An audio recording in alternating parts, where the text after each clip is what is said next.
Pais amados, bem-vindo à nossa EBD, o nosso encontro semanal. A lição de hoje traz como título O Lugar Santo. O texto áureo diz: porque um tabernáculo estava preparado. O primeiro, em que havia o candeeiro, a mesa, os pães da propiciação, ao que se chama santuário. Hebreus capítulo 9, versículo de número 2. O texto bíblico está em Êxodo 25, Êxodo 26 e Êxodo 30.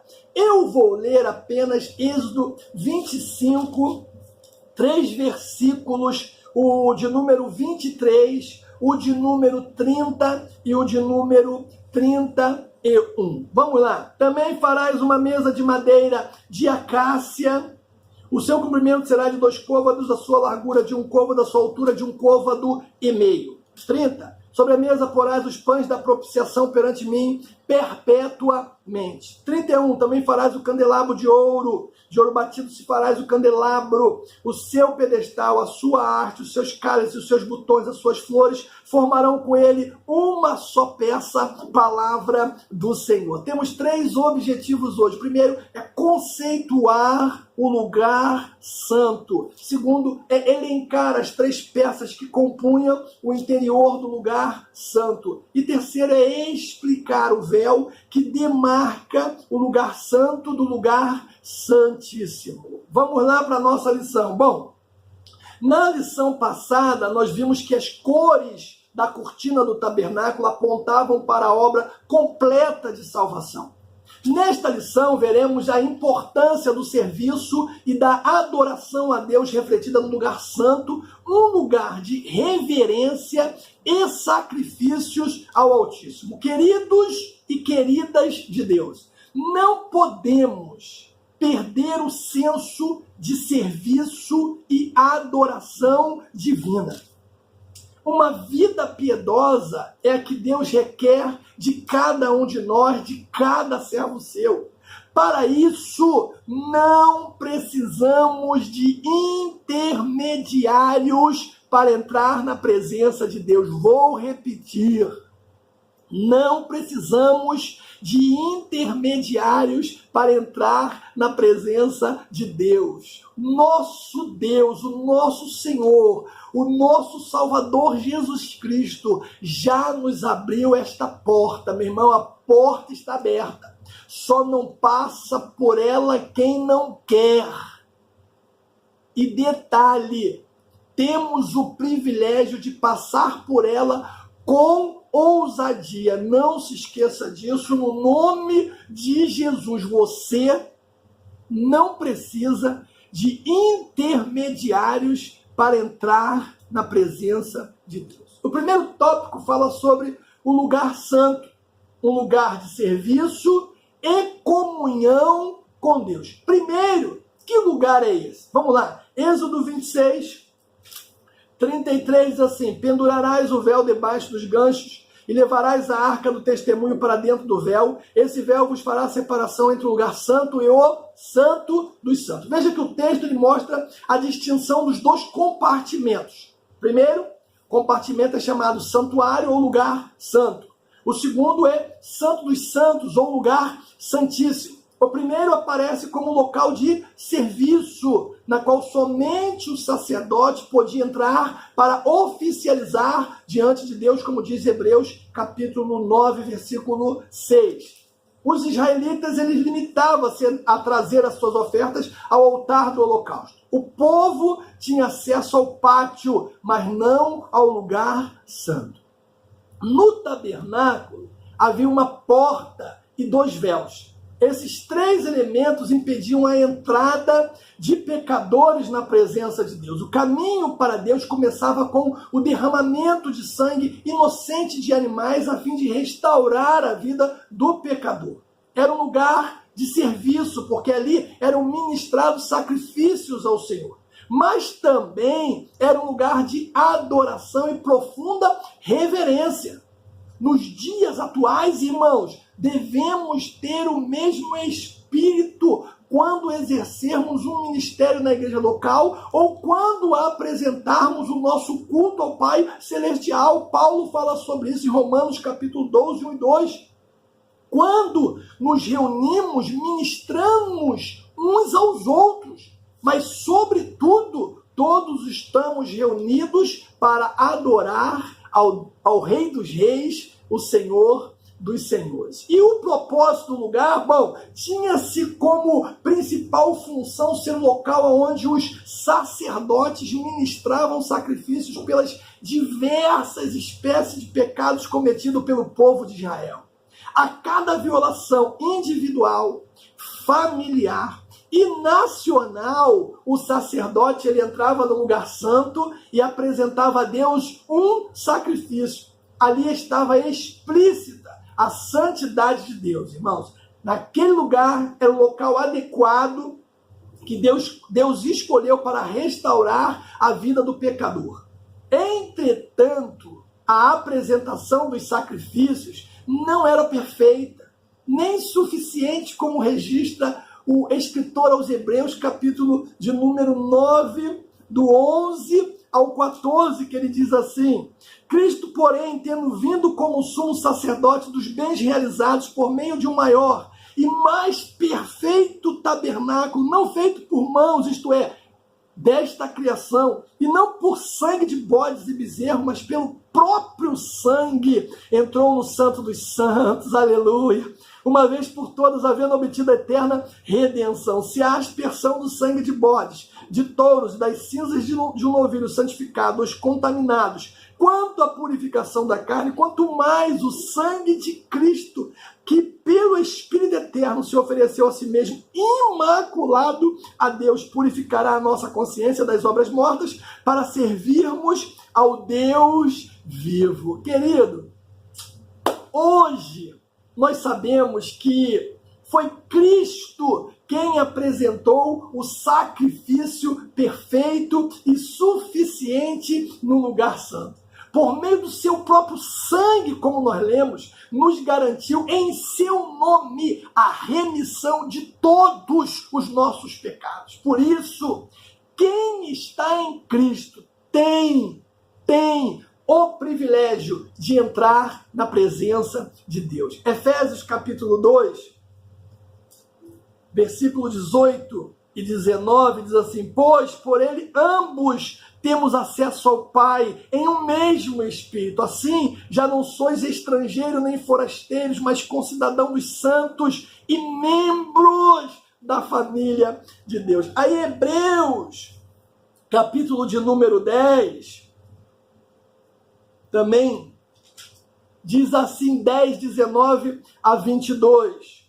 Portanto, irmãos, tendo ousadia para entrar no Santo dos Santos pelo sangue de Jesus, pelo novo e vivo caminho que ele nos consagrou, pelo véu, isto é, pelo seu próprio corpo, e tendo grande sacerdote sobre a casa de Deus, cheguemo-nos com um verdadeiro coração e plena certeza de fé, tendo o coração purificado da má consciência e o corpo lavado com água limpa. Ah, meu irmão, veja bem, porque o ministério, a igreja, reflete uma figura bíblica que representa a igreja como um organismo. Podemos ver como a dimensão relacional da vida na igreja ela é dinâmica e não estática. Certamente exercemos algum efeito uns sobre os outros. O ministério, a igreja, corrige a tendência da sociedade ocidental de enfatizar o indivíduo mais do que a comunidade. O ministério da igreja inclui equipar um grupo de pessoas que vivem em mútua comunhão, capacitando-as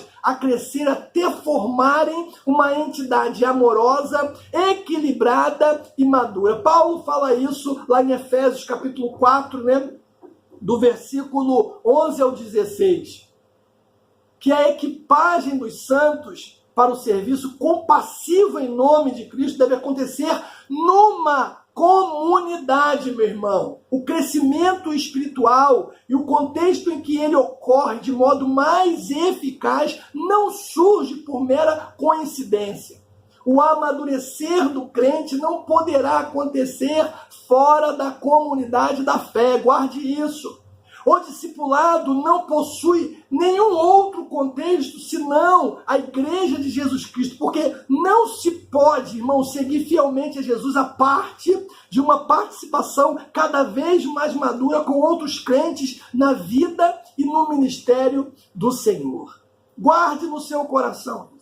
Segundo tópico, nós vamos falar sobre as 3 peças que compunham o interior do lugar santo, os mobiliários do lugar. O lugar santo era o espaço de preparação dos sacerdotes para entrar na segunda divisão do tabernáculo, o lugar santíssimo. O lugar santo havia 3 peças que compunham o ambiente perfeito de oração, intercessão e adoração e louvor. O castiçal de ouro, a mesa para os pães da proposição e também o altar de ouro para o incenso. O castiçal de ouro, Êxodo 25, 31 ao 37, você vai ver mais com detalhes isso aí. Mas o castiçal era feito de uma só peça de ouro e sustentada por uma coluna central, de onde saíam 3 braços de cada lado, formando assim 7 lâmpadas.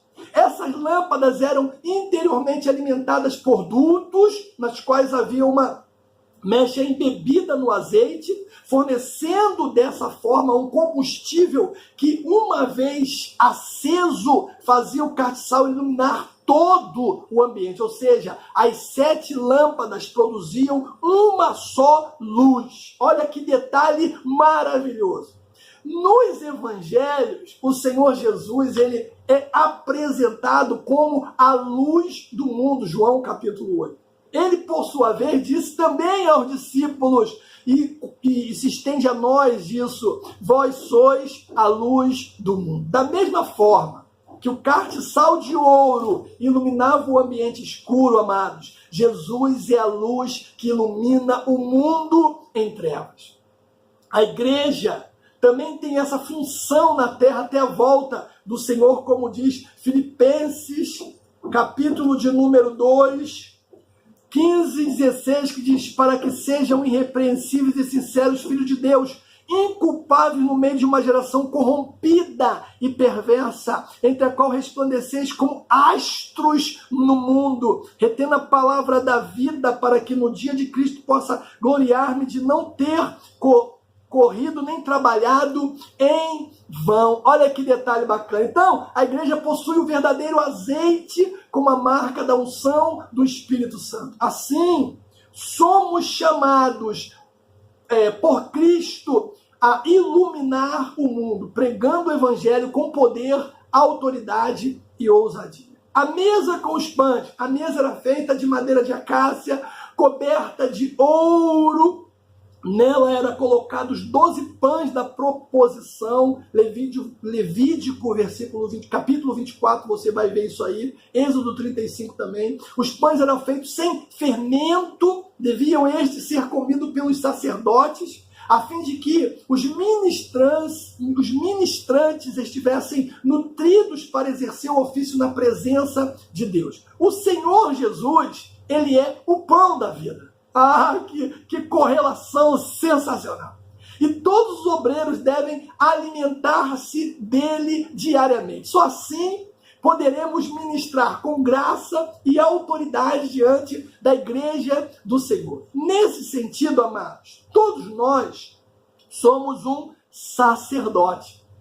Logo, devemos nutrir-nos do pão da vida. Somos o sacerdócio real, feitos por Deus. E tinha também o altar do incenso. Êxodo 30, do 1 ao 10, vai falar sobre isso. O altar de incenso era também identificado como o altar do ouro, ou altar do cheiro suave, em virtude do perfume, feito à base de plantas aromáticas que, queimadas sobre ele, exalavam um cheiro agradável, um odor agradável.